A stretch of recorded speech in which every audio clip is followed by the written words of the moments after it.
When people think of big buck mysteries, they think of the Rompola buck. How did the Jordan buck remain in an attic for 50 years? How did the hole in the horn buck get a hole in its drop tine? But almost no one brings up the Brian Andrews buck, shot by a 16-year-old in Iowa in 2003. The story of the iconic buck starts in 2001 when members of the Andrews family first encountered this soon-to-be infamous buck. An impressive deer then only got bigger, smarter, and well-known throughout the neighborhood. The Andrews family knew this buck was special, and after a little convincing, Brian, 16 at the time, decided to pick up bow hunting. Without even owning his own bow, Brian would rewrite the record books in his first season hunting with borrowed archery equipment. Brian learned to shoot his bow during the off-season and went into the year feeling confident within 20 yards. The Andrews had access to about 160 acres, but only 10 acres of that was timber, and the rest was surrounded by CRP. After Randy and Brian spent time scouting and in the stand, they had picked up on some of the tendencies of the deer in the area. Brian mentioned that the deer had been moving further into the timber and that in their current setup,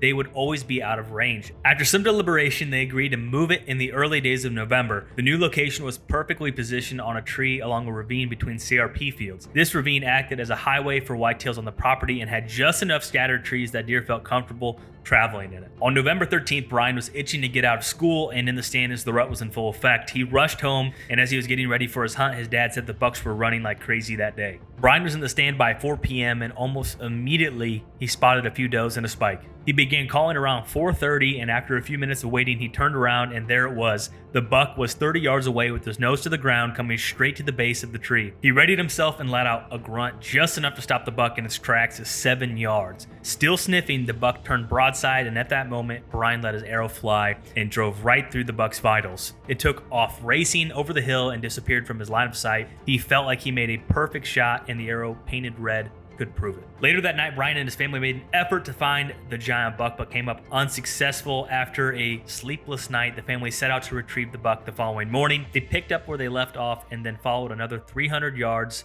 through the pasture and where they came to a stop, and again following it for additional 100 yards. It was then Brian began yelling, "I found the buck." They called the DNR immediately, took the steps to mitigate any rumors, knowing what a buck like this could cause. In reality, that's where the story of this Iowa state record non-typical archery buck really starts. After being asked what they were going to do with the legendary rack, they had a tough decision, but ultimately decided that they were going to not sell it because it meant too much to both Brian and his family, and because they had too much respect for the buck to sell it to the highest bidder.